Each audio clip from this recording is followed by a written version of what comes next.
Have you ever heard of Indigo Children? No, I probably heard of it, and it's probably like, How are you doing? I'd relate it to some hippie thing. A hippie thing. Indigo Children. Yes. Sounds hippie. Well, Ruby, have you ever heard of Indigo Children? I've heard of Indigo Girls. Indigo Girls, yes. Pretty good band. What's an indigo? We have Indigo child? Yeah. I have no idea. You? I've never heard of it. I have no idea what an indigo child is.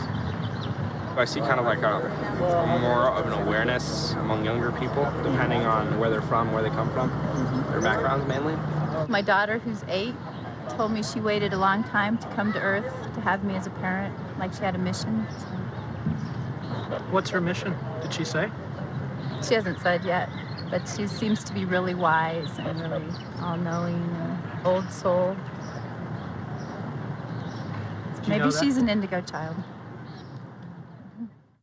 The blessed gift a child brings, the veils will open when the angel sings. The blessed gift a child brings, the veils will open when the angel sings. And the arms of the earth are open wide, receiving the blessing from inside. The womb of the earth, miracle of birth. Womb of the earth, miracle of birth.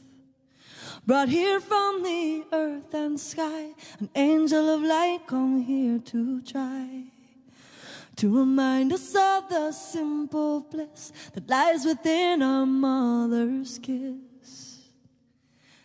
And the arms of the earth are open wide, receiving the blessing from inside. The womb of the earth, miracle of birth. Womb of the earth, miracle of birth. The womb of the earth, miracle of birth. The womb of the earth, miracle of birth. To me, the definition of an indigo is someone who's highly sensitive with a warrior personality. A warrior personality means it's someone who's here to lead and to take charge. For a long time now, since the 70s, 80s, clairvoyants and psychics have been able to see the color indigo in the biofields, the auric fields of mainly children. Why children? Because it's the vitality of children. It's their life force that renders these colors more visible. I've always seen those souls who are identified as indigos as having this indigo color in their beingness. As I see the soul, they look like a brilliant star in a midnight sky, and around the clarity of that white light that they are is this circle of indigo light. Well, it's a beautiful mythology. Mm-hmm. It's a way to put in words something that is happening. Mm-hmm. And indigo is a beautiful color, but it's just a color. Mm-hmm. What really means is that humans start shifting. Mm-hmm. These are children with an extraordinarily different sense of things, a larger sense of things. Indigo children, to me, are children who have an expanded awareness, dramatically expanded awareness of everything around them, things seen and unseen. They have a very deep spiritual base, not religious base, spiritual. If you talk to them, I don't care how they have been raised, they have a sense of knowing that there is a greater power. There is more than what we see. They are also great healers. You know, they have the purest heart that you could find. I've dealt with a lot of them, and that's what I found them to be.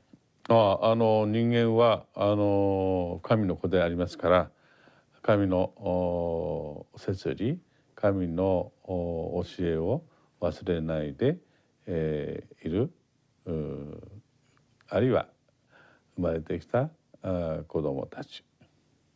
For a while, I was kind of confused because I would feel things and I would think things that I thought no one else thought, and so I didn't always express myself the way I do now and talk about things like this openly. But I'm definitely accepting and thankful that I am what I am. Well, certainly indigos know that they are different from most other people. There are traits that most, if not all, indigos have in common. These kids were coming in, or young adults, already questioning what they were told by their schools or the principals or their pediatricians or even sometimes psychiatrists.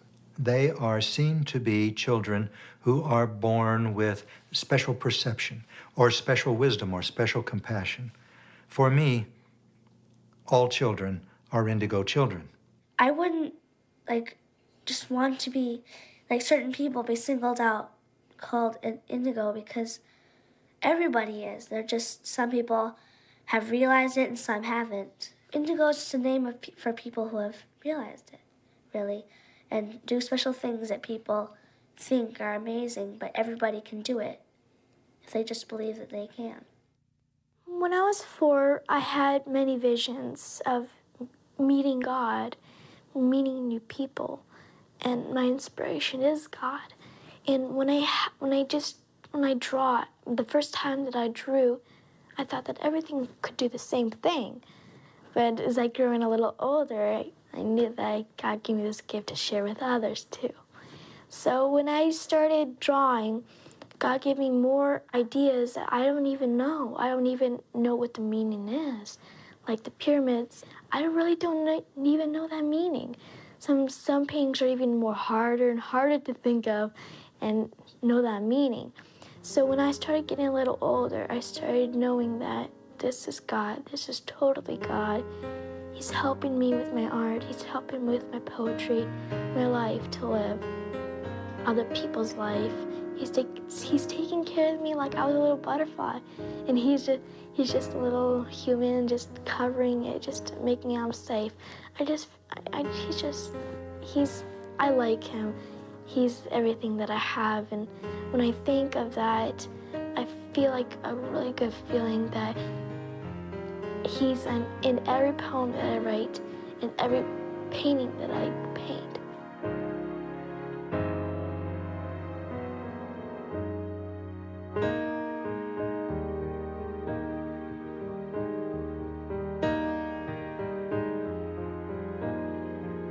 Each time when I paint the eyes, I like the eyes because I like to paint their whole life in their eyes. Sometimes do this people even inside their eyes, little people.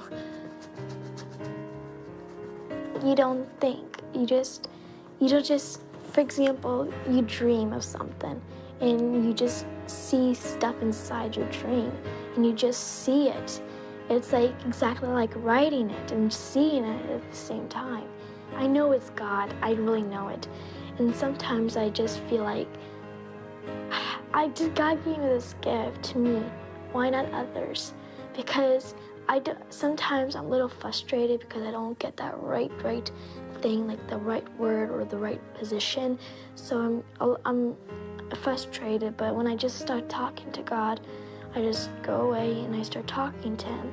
When I start talking to him, he just calms me down right away. He just says that everything's gonna be okay. And then when I just know that feeling, I just know that it's real. Everything's happening and other people could have that feeling too.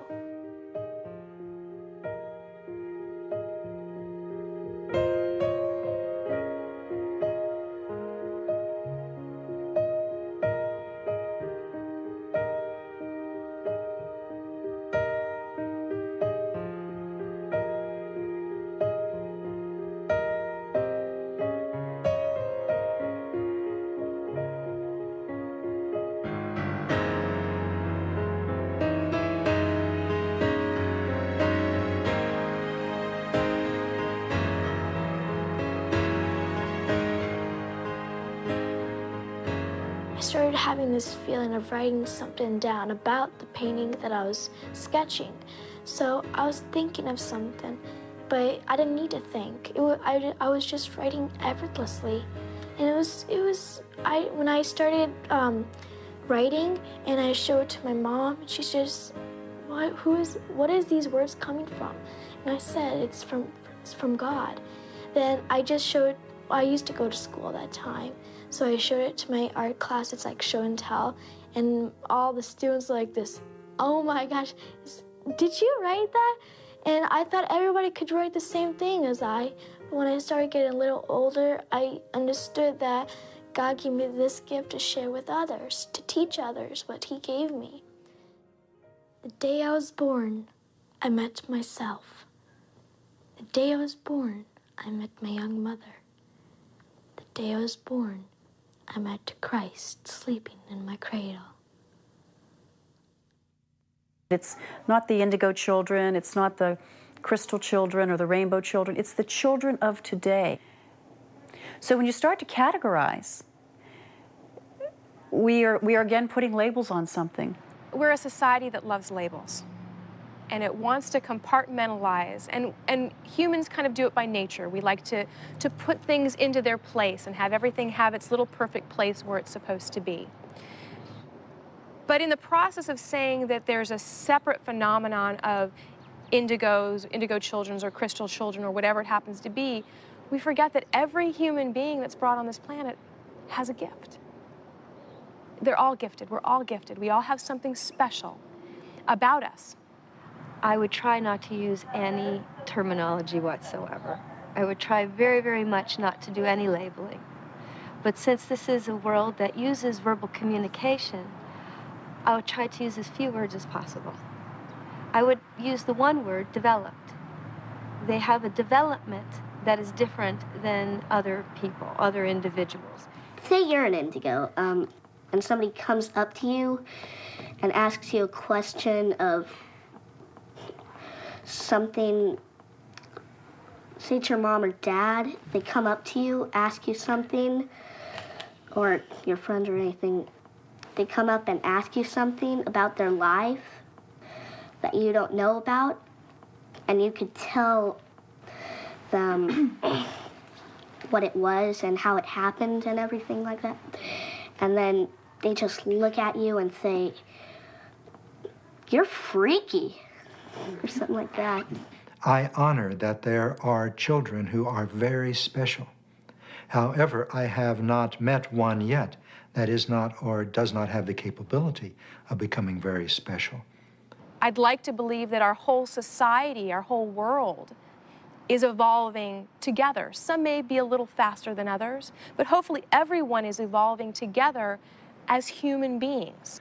I think the dangers of labeling indigo children as one thing or another is that we'll start believing the labels and we will sidestep the authentic experience that's right in front of us. Or we will adjust our experience of what's actually going on in order to fit it into our preconceived notion of what the label suggests it ought to be. Putting the label indigo, on somebody kind of is almost, or was for me, almost intimidating to live up to. Because, you hear all this stuff like, wow, so if I'm indigo, does that mean I can never wake up and have a bad morning? Does that mean I can never, never have it get into a bad mood? Mm-hmm. So I think the label might be a little limiting sometimes, but once I realize, wait a second, we're just kids who want to make the world a better place. One day, we will do away with the labels and we will just call them children. We will call them humans. But for now, I think it is important to have labels because if we don't label them, other people will. They're already being labeled. They're being labeled dyslexic, autistic, disruptive, troublesome, ADHD, ADD, problem children. And I think that if we don't create a different kind of label for them, then mainstream society will. When Joshua was about 3, we'd just arrived in New Zealand and we were on a bit of a road trip around, looking around the country. He and I were driving around one day. I think we were looking for a beach to go skip stones on or something, and we were just quiet. I was sort of drifting along, not really saying anything, and all of a sudden, just out of the blue, Joshy said, "Hey, Dad, who was Michelangelo?" And I just kind of thought about it for a sec. I said, "Well, he was an artist, buddy." And he thought about it for a minute, and he said, oh, yeah. He painted the sky, didn't he? And I thought about it for a second. I said, well, yeah, he did. He painted the sky in big churches and things. And he said, I said, why? He said, I said, why, did you know him or something? And he said, yeah, I knew him. He was a good man. And that, of course, sparked my interest even more. And I said, well, tell me a little bit more about that, Joshy. What do you mean? And he goes, Dad, that was a long time ago. And that was pretty much the end of that conversation. There's always been some, quote, indigo children on the planet. Always, since the beginning of time. It's just that what's happening now is that there's masses of children being born who are, in fact, enlightened. The last time the indigos were incarnate on the planet in the numbers they are now was probably in the 12th, 13th centuries.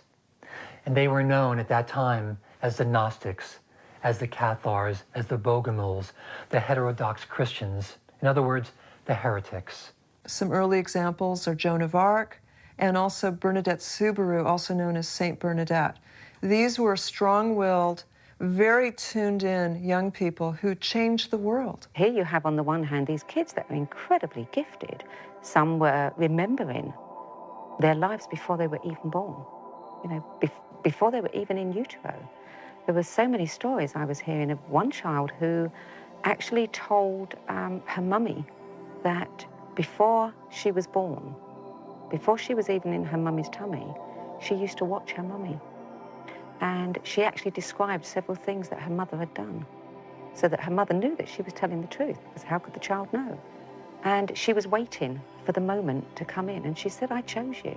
I chose to come into your tummy. My kids and I were making Valentines for their classroom, and my Leia was sitting on my lap, and my two oldest children were at the kitchen table with us, and my Leia was just looking up into my eyes. And then all of a sudden she noticed her reflection, and she says, wow, Mama, I can see myself in your eyes. And I said, yes, honey, I can see myself in your eyes. I said, isn't that beautiful? We can see ourselves in each other. And she smiled. She said, yes, just like I was Grandma Marlene. And I then said, well, tell me a little bit about that. And she said, well, my body got very sick. I was very, very sick. And she said, and the doctors tried to help me, but my body was way too sick. So she said, my body died. And she said, and then my body got colder and colder and colder. And when she said this, there was such an intensity to which she said it. And her body, my mother's body, was put on ice for 3 days. So then my Leia says, and then the two men came to the house, which two men did. And she said, and they put my body into a box, which they indeed did. And then they took my body to a place that had a big oven. And she said, and my body was burnt. And she said, and my spirit went up with the angels. She said, but I wasn't an angel. I just was with the angels watching you guys, watching all of you. She said, and then I was a baby, and now I'm my Leia. She seems to be overcome by the clarity of her experience. She then says, I'm scared. And I just know intuitively that I need to sing this song, although it's not something I commonly sing to my kids. I started singing He's Got the Whole World in His Hands. And Angelina also joined me, and within a few words of the song, my Leia then grabs my cheeks fiercely and looks me right in the eyes and says, that was the song. And when she said that, I had instant memory of the song that my mother actually wrote into her will to be sung on the boat when we were pouring her ashes into the Atlantic Ocean.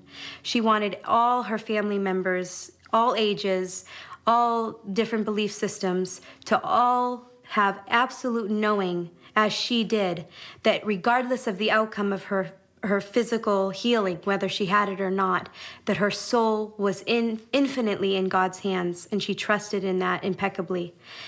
And when I sang that song to her, she smiled because that truly gave her comfort in that moment. That was the song that was her keynote to remind her of her soul being in God's hands. He's got you, my Leia. In his hands, he's got you, my Leia. In his hands, he's got you, my Leia. In his hands, he's got the whole world in his hands. There are some indigos who are streaming into the planet to bring the sword, of will, the sword of power, to cut through the old paradigm and slice through the illusion. There are some who are bringing in the gentle compassion. There are some who are bringing in the new language of light and sound. So that's where the music comes in. That's where the heart communications come in. And if we can quiet our minds enough, we find that clear communication can come through on a heart level. So myself and many others, I feel, are here to bring the new language. And we just need the new ears to hear. I'm grateful, because to walk the path of light isn't easy. But now I see it so clearly. You came into my life, and now I know that you always been there. Now I just want to say that I love you. Yes, I love you. I came from kind of a dysfunctional family. My parents got divorced when I was 5 years old.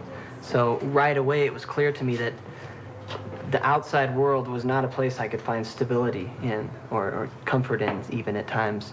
So what that forced me to do in a way was go within myself and find that within myself, and that was my personal path. We just need to be able to hold a space when these kids are telling us, oh, I'm seeing angels at night, or I'm seeing this, or this is happening. And my parents told me, oh, that's just a dream, your imagination is running wild. And I get, all those things would be batted down, and instead of being supported. So in a way, I shut down in a way from being able to express that. Pour my energy into this cup for you. Drink it up. I sing my melodies. In fact, I just like to ask, has everyone here heard of indigo children and have an idea in your own minds of what that means, basically? Yeah, I read a little bit about it, and what I observed in my own little one is being very sensitive, more than normal. Children are sensitive, but there's an extra edge to it. The memory of past lives bleeds through more readily, and she doesn't always know what to do with it, but it's just below the surface. A knowingness, as all children do, of what's authentic and what's not, but they seem to be more impatient with that which is not authentic, which sometimes leads them into to clashes. And helping a master awaken type of role rather than trying to fill an empty brain. Education. We have to have receptivity for it first. We have to have a receiver, like a radio, like a crystal receiver inside of ourselves. And that comes with doing the work and clearing out the darkness and the old patterns of doubt, and fear and all the patterns that we've been installed with. Once we get our receiver uncovered, though, we can tune that dial in to the indigo vibration. And it's a very incredible process, and to see this happening all over the planet, in these little pockets, but more and more it's becoming a web. We are the ones we've been waiting for. We're everything that you need, yeah. It's time to walk through a golden door. Inside your heart is the key. Why are indigos here? Indigos are here to bridge heaven and earth. Indigo children have access to human experience at a larger level, at a greater depth than most people do. They access the data in a different way, the incoming data of life. And they access data that some people don't have access to at all. And so sometimes indigo children are mistaken or misunderstood to be children with attention deficit disorder or children with some sort of deficit of some kind or another. And in fact, it isn't that they have a deficit, but they have a supplement. They have more, not less. If we have our indigo children mask their spiritual gifts with substances like Ritalin or fast food that's being sold on school campuses for lunch, then we are literally shackling these children. We're putting them into chemical straitjackets. When you're trying to put them in a curriculum in a school system where they have to learn a little bit about everything kind of in a spiral as they're growing, that doesn't work for them because they want to take a subject, grab onto it, sink their teeth in, and go until they've gotten to a point where they're finished with that subject. Then they come back and grab another one. A lot of these kids really need to be in private schools or home tutored. So unfortunately, when you're in groups of 20, 30, 40 kids, you have to behave. You have to be able to sit there for an hour, 45 minutes, 55 minutes. And for many of them, that's just asking too much. In my life, I've been diagnosed bipolar, manic depressive, schizophrenic, psychotic.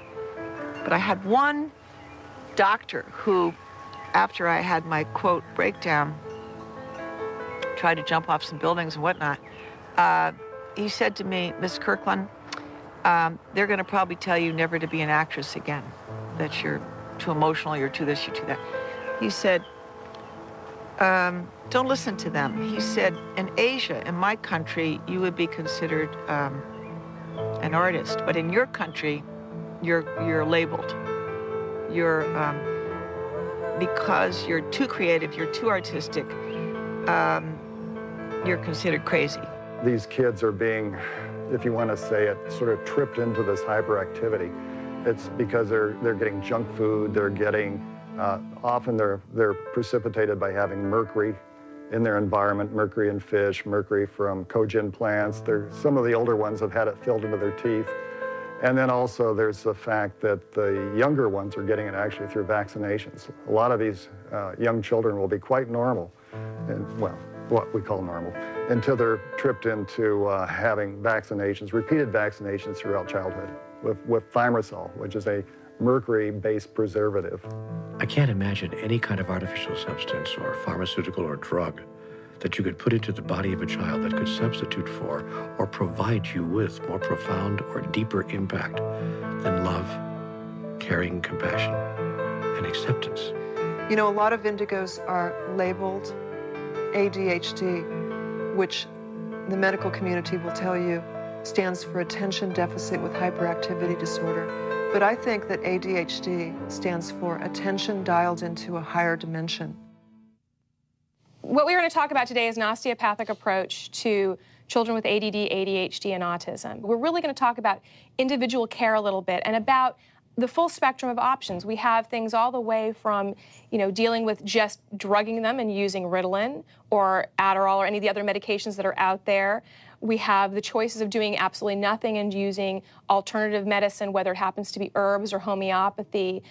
You have the full spectrum, and even osteopathic manipulative medicine, because it definitely makes a difference in these kids. So do we say that we have to be on one spectrum or the other, or do we have the benefit of being able to use a full spectrum of things that are available to us as what's appropriate for that individual child? Being different's not a bad thing. It's just different. And the key thing is finding people who understand you, who respect you, and allow you to be you, to be the individual that you are.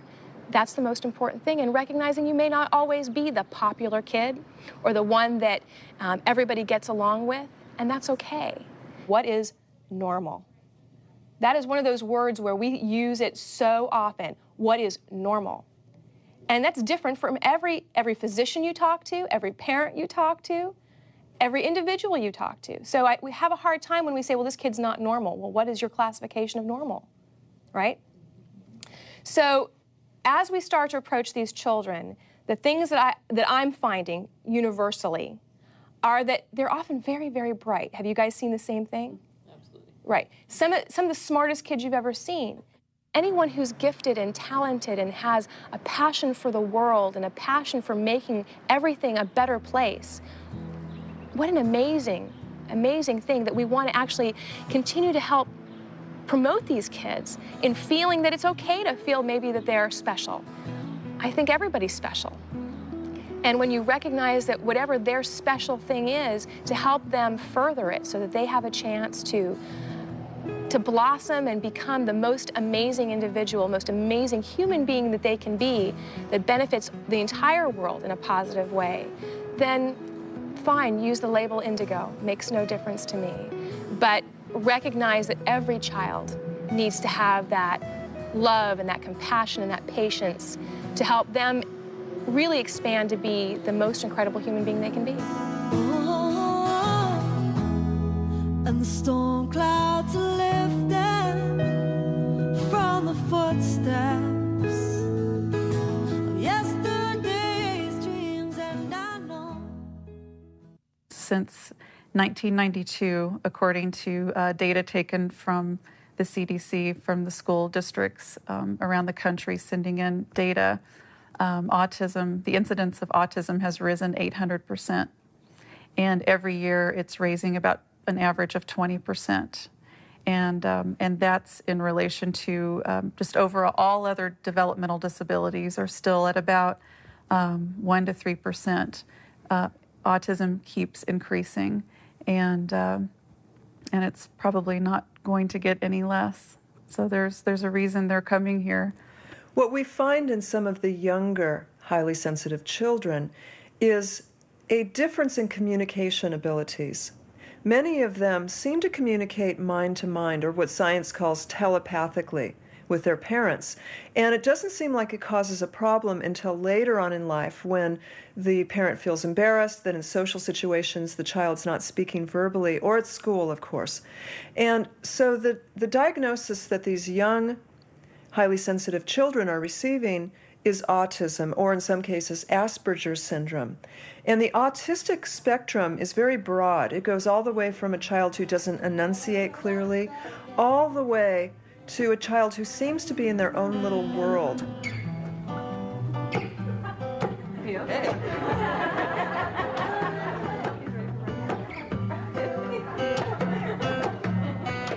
Right now I sing this song.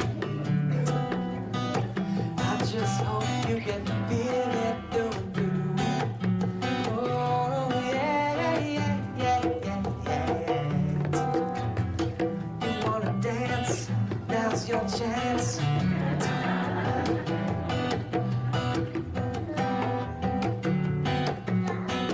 Get down, get down. Like James Brown, he's feeling the flow. I see his glow of godlight burning bright in this moment.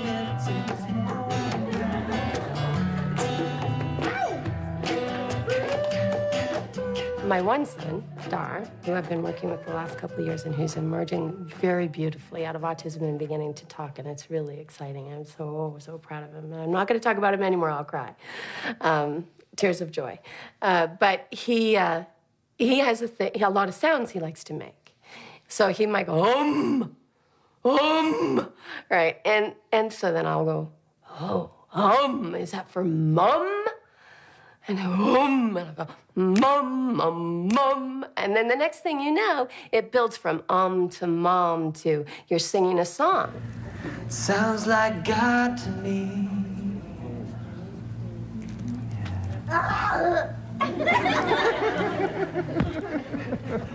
I like this guy. We start to communicate in a silent way underneath this game.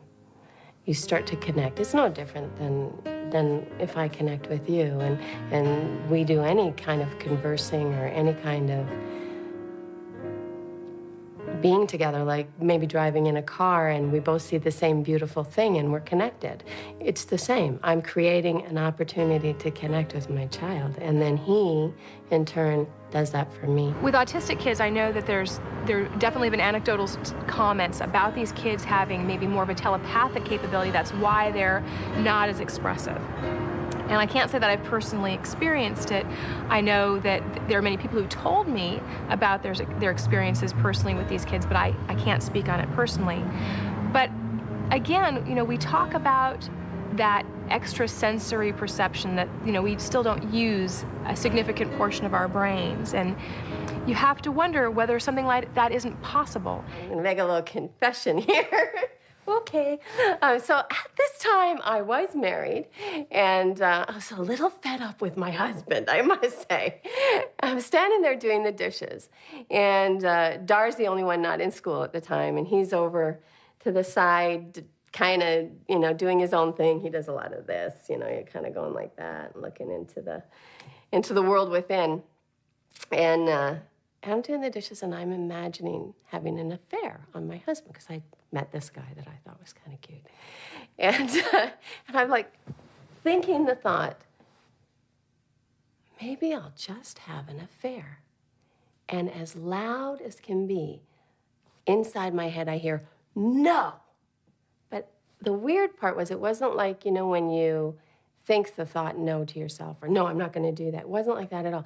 Not only was it a voice, but it was a voice that I recognized as Dar's, which is believable because I'd heard him speak occasionally.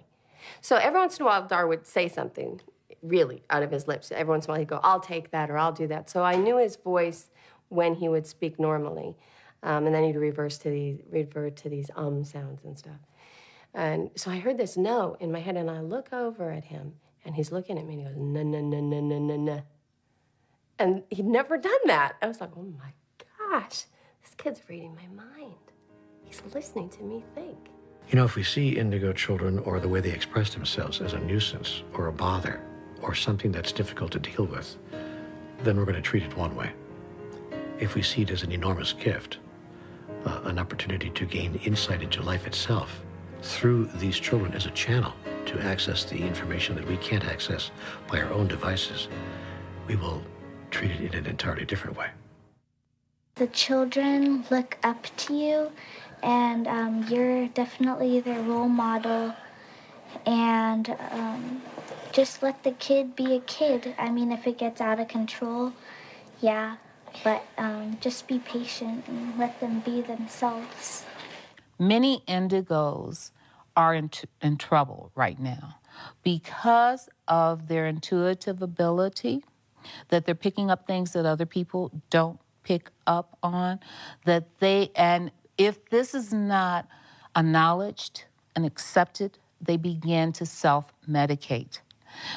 Drugs, alcohol are ways that they use to self-medicate. So the parent must learn how to communicate and also make sure that they have taken enough training to know how to communicate well. It's really okay as a parent to not know the answer. It's really okay to say, hey, I really love my kids, but you know, I wanted to have a different life. Or it's really okay to say, my child's pretty strange, and I don't know what to do with that. All of that's okay. But there has to be something afterwards if you want to be nurturing to your child. And I think then the next step is to say, I don't know, but I'm going to find out. If there was one gift that a parent could give a child that would have lasting value and lifelong effect and impact, I think it would be the parent's presence.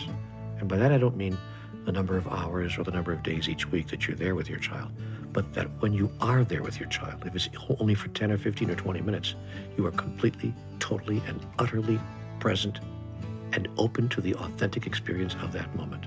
If you don't start with you, you're just going to pass this problem down to your child. So you've got to find a way to get rid of all that out of you so that when you look at your child, you see gorgeous.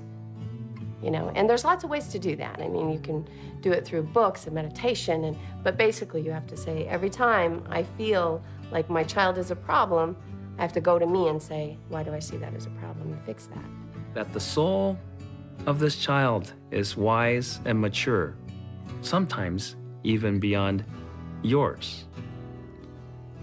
At the same time, this mature and wise soul, and very capable soul, is trying to incarnate into this child body mind.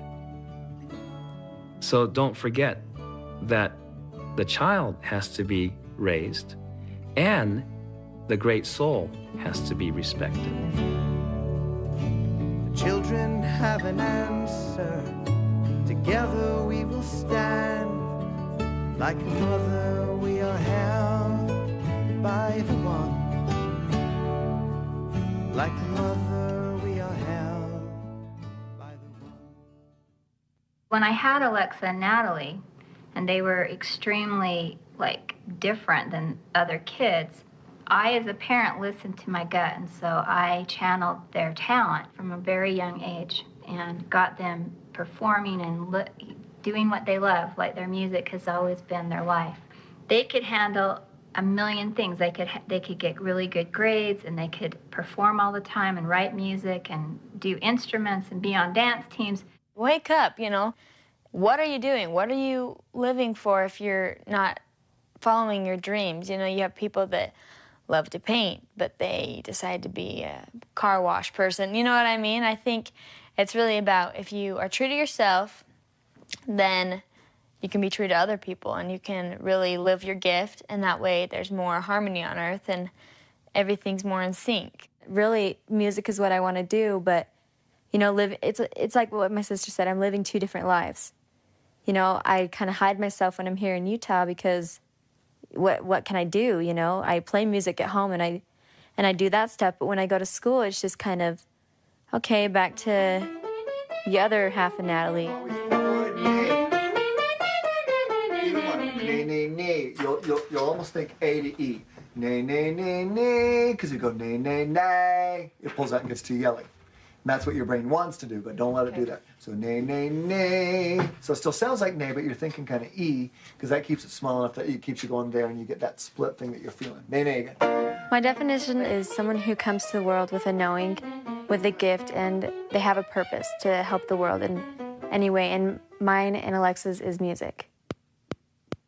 If you want to know me, you gotta know that magic is real.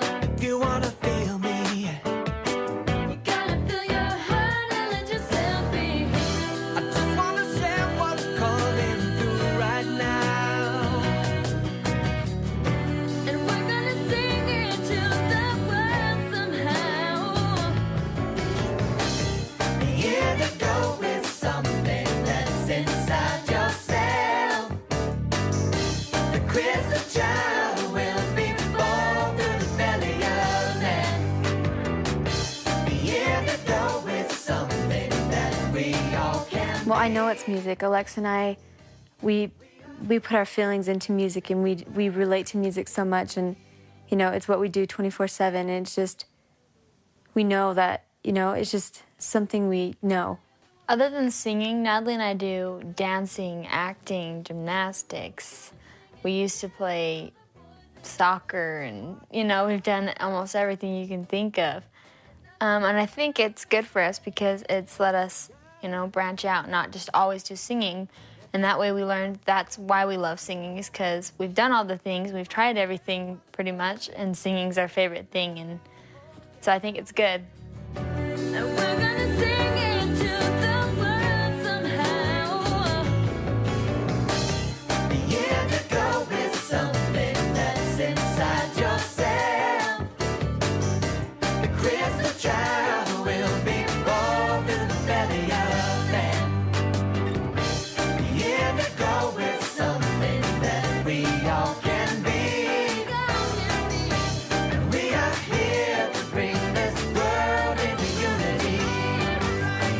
Comparing to my sister, I'm not as serious, and, you know, she's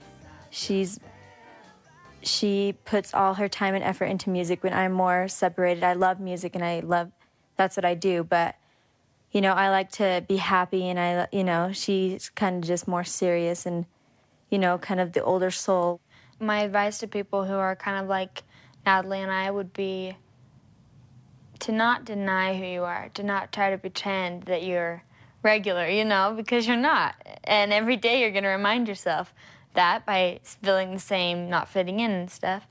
The reason why I wrote this song, Live Like It's Your Last Day, is to, I sing it every day. It's to kind of keep reminding myself that, if today was my last day, would I want to spend it being negative and being down and hating myself? No, you want to be fun and upbeat and do things you'd never do, because you never know when it's going to be your last day. Breath and I love as if my heart won't break, and dance as though by myself.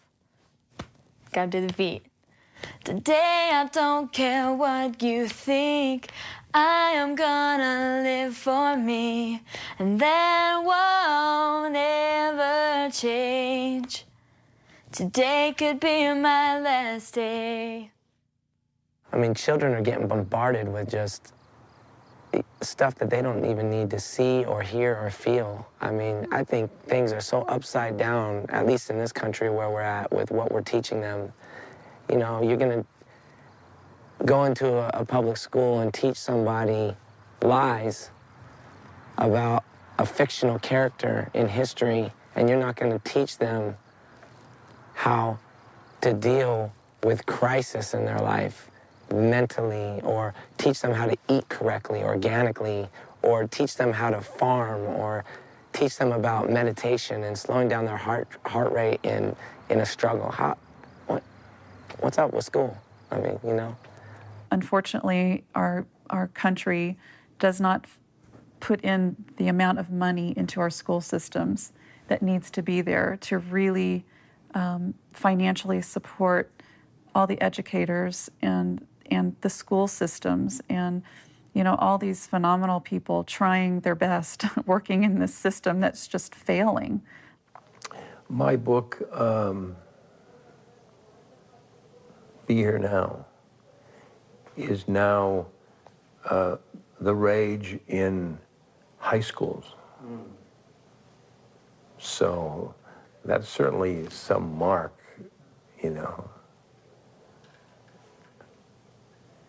It tickles their consciousness. What schools need to do is not concern themselves so much with memorization of data, but with pulling from the inside of the child the wisdom that resides there quite naturally. According to the definition, and if we look at the definition of education coming from the Greek definition of edukos, it is the pulling forward of wisdom from within. No child left behind. It's really scary to me, because what it's doing is, instead of teaching them how to think, it's teaching them what to think. And we need to get back to what true teaching is. We haven't evolved as a country in what we're teaching them. We haven't adapted to what it is, where they're at. And I think they're just way ahead. They're needing more. And it's here already. We have it. The people are here. It needs to be allowed to be taught. With all of your might, man, throw up your fists and run out on the front line. Fight for the children. No better time than now to build this energy. Expand the family through synergy chemistry. With all of your might, man, throw up your fists and run out on the front line. Fight for the children. No better time than now to build this energy. Expand the family through synergy chemistry.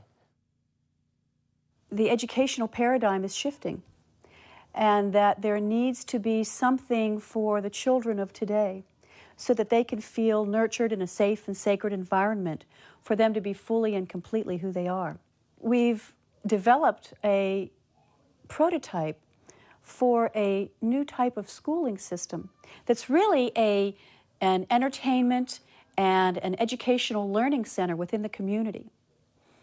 And this is a place that is completely child-directed. We have all ages together. And basically, it's really a iteration of the one-room schoolhouse in a hip, jazzed-up environment in a manner that allows us to keep authenticity to our vision. True teaching is helping to bring out the gifts that each of these children have, and also having them recognize that there are gifts and not all gifts are the same. HSP 법칙은 그 HSP 현상을 깊게 연구하다가 우리 뇌 안에는 우리가 선택하면 우리가 원하는 것을 만들 수 있는 하나의 메커니즘이 있다는 것을 HSP stands for a heightened sensory perception. And if we can increase our senses, our perceiving of our senses, we can make decisions that we're proud of, we can feel more confidence. And of course, that leads to a much healthier and more peaceful outlook. Dr. Lee really wanted to prove his theory that with some training, all children can develop their HSP potential. And so with an initial group of children, with a little bit of training, it was shown that prior to the training, they didn't have any extraordinary abilities. They hadn't used them yet. But with a little bit of training, they developed some really remarkable results. Some of the HSP testing and training that the students got a chance to participate with included being blindfolded and learning to recognize colors and shapes and even words. Other students had the opportunity to bend spoons and actually have spoons attached to their bodies just by using their brain power. Initially, these students couldn't do these tasks, but with the training in which they had so much fun, there was a lot of laughter and joy, the students developed a sense of I can do it spirit. And sure enough, at the end, more than 25% of students successfully could be blindfolded and to make out images and pictures and colors. 33% of students or more experienced success using the spoons. 그리고 더 놀라운 것은 그런 능력이 누구나 훈련시키면 할 수 있다는 뇌 속의 하나의 메커니즘을 발견했다는 것입니다. 그래서 그것을 어린아이들에게 이렇게 실현을 시켜본 결과 Later, another training was done in Ashland, Oregon, in the United States, which helped to confirm those original findings. And with a group of 44 American children, again with no special initial abilities or ideas, they were able to do some very remarkable things using their brain and using their choice. Step one of saving the world begins in our daily lives. First thing to do is be happy. It's one of the most important things, and it's scientifically proven to be healthy, and it's contagious.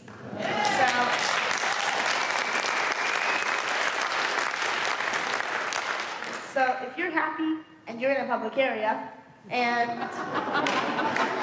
you get my meaning, don't you? I would consider myself to be a peacemaker. I'd say that, you know, I've got a lot of ideas in my head about peace that I think sometimes I feel like are almost common sense to me, but might not be to, you know, the rest of the world. As far as our Western civilization goes, yeah, we have been thinking about ourselves and what we're doing right now. I know that the Native American tribes, way back when, were into, you know, whatever, this action affects the next 7 generations, and we need to watch, you know, what would happen if we do carry out this action. So they had it right. We just need to figure out what they're talking about now. If I could say one thing to the leaders of the world, it would be that we're all working towards one goal, which is peace. There's no people who are working against peace in the world, I believe. Stand up for what you believe in. Yes.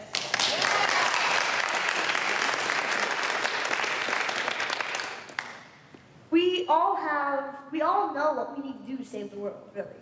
We all have our own special calling. We know what the politicians need to do. And unfortunately, sometimes the politicians don't seem to know what we want them to do. That's because we're not getting it out there. And I thought, wow, you know, I've always wanted to do something to save the world, but I couldn't think of anything to do up until that point, really. I couldn't think, so what could I do? So I had the idea to write the pamphlet, which had led me to the idea that, wait a second, maybe other people have that problem. They want to do something good, they can't figure out what to do. In my booklet, I suggested trying to pick up one piece of trash a day. And if you think about that, there's plenty of trash in the world, but there's also 300-something million people in the U.S. alone. And imagine if we all picked up one piece of trash. You think one bag, what difference does it make? 300 million bags makes a big difference. An indigo child is really hard to define because there's no really definite definition. But, in a phrase, I think it would be, somebody who who has ideas about how they can make the world a better place. If they were to say, oh, you're naive, you're a child, I'd say, exactly, I'm a child, which is why I'm not burdened with the sense of, oh, well, the world's screwed. No, the world's not screwed. We can turn it around. We just have to get to work on it. If each single person in the whole world thinks, oh, one person can't change it, nothing happens. If each person thinks, well, one person can't change the world, but one person can do a little bit, each person does a little bit, it adds up, and we've got the golden age again.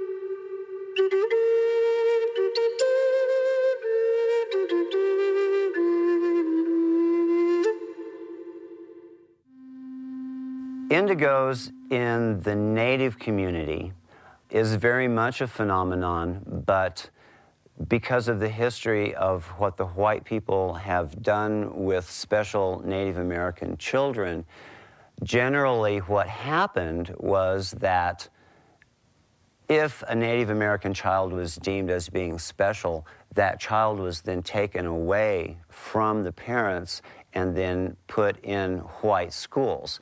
So there are definitely indigos among the Native Americans. The children of our culture as well as other children in the world are very important to us because I see a lot of the children that are very smart, and the children are wanting attention, they want to learn, and the children all over the world are teaching our generation and the generation before me the importance of why they are here, and we need to listen to the children. If we don't begin to heal, there is not going to be no future for our children. It is something that has been foretold to us by our ancestors, our elders, that if we don't wake up and start to work among ourselves in a harmonious way, that our life as Hopi will cease to exist. And therefore our philosophy that what we do here on Hopi for all mankind, for all human beings, for all living things will cease to exist also.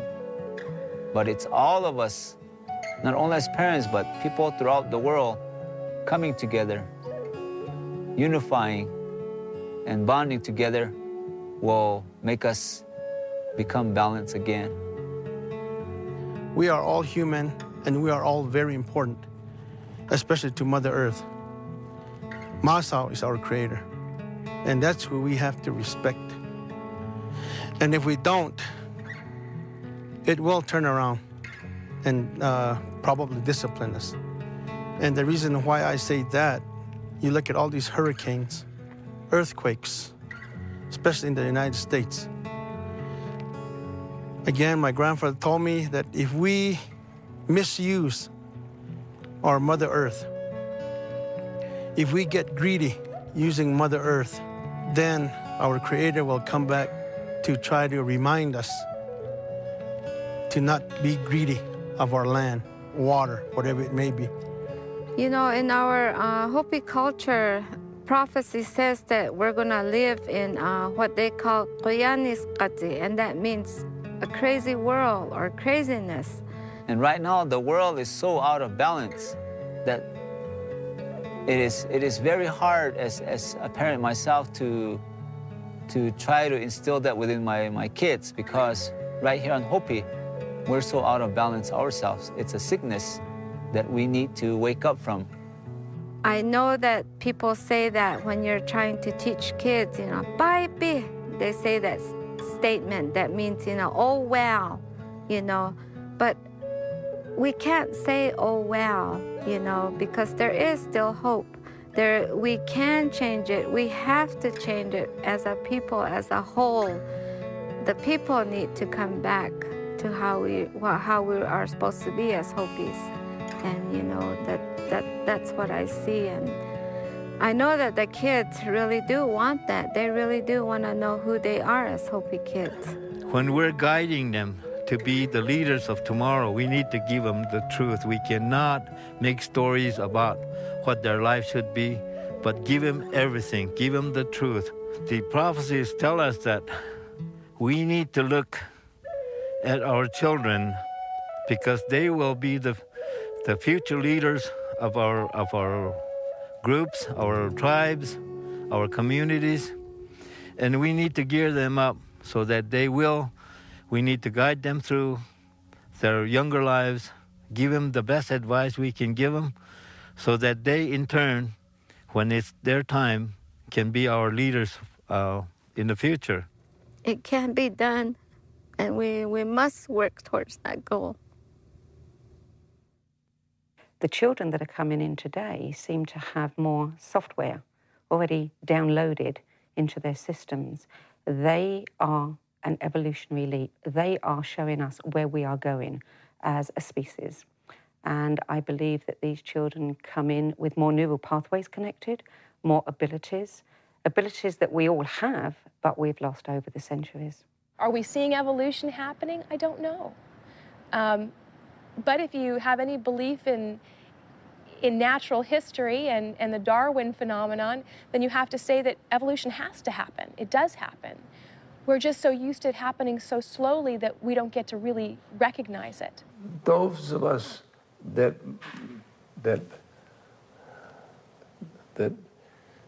made a big investment in the culture and tried to shift consciousness. We want the children to be that way.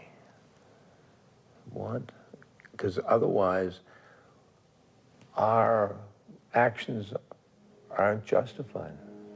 We are in the midst of an unprecedented, huge transformation in human consciousness. And this transformation in human consciousness is reshaping the human experience. It is reshaping it for millions of individuals, and within, in my opinion, just a few generations, it will have reshaped the entirety of the human experience. And so it is creating children who are being born with this new expanded perception, and it is expanding the perception of those of us who are already walking upon this earth. We're watching humans evolve. Just like we've evolved to now having opposable thumbs, we're witnessing the human species evolve into becoming a telepathic creature. Then we can call it any name we really want to. But it's a phenomenon that is real, it is happening, and I really believe that is because technology and science are changing very fast. この世の中で一番大事なものというものは方程式でも何でもない方程式でも何て言うんだろうな難しいそういう説理でも何でもないんだということです。結果的にその一人一人のしかも集合的な市民の、心意識というものが反映されてそれが全ての生命現象を作っているんだよという。We are pioneers of a new humanity. That doesn't mean that we're better or that we ever will be better. It's impossible to be better. From the perception of the universe, you cannot be less valuable than anyone else or anything else, and you cannot be more valuable. All is precious. They are our future, and they're here to simply help usher in a new golden age, where love will triumph over fear and awareness will triumph over ignorance. Walking through the pop universe, my fingers rattle the hourglass aisles. As the time sings in the crossroad of hope, I'm a brush painting for miles. Every letter of the names I sit on just hangs on the family space tree. Which knowledge lock should I pick as Providence chisels a galaxy key?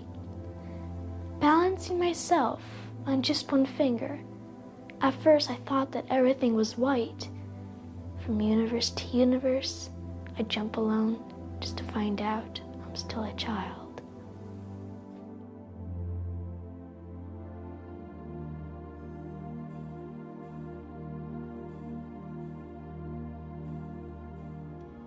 The greater event is not the appearance of indigo children, but the birth of an indigo world.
My message as an indigo, as a human being, as a child of God, was probably said most succinctly by Bill and Ted in their excellent adventure, and that is, be excellent to each other.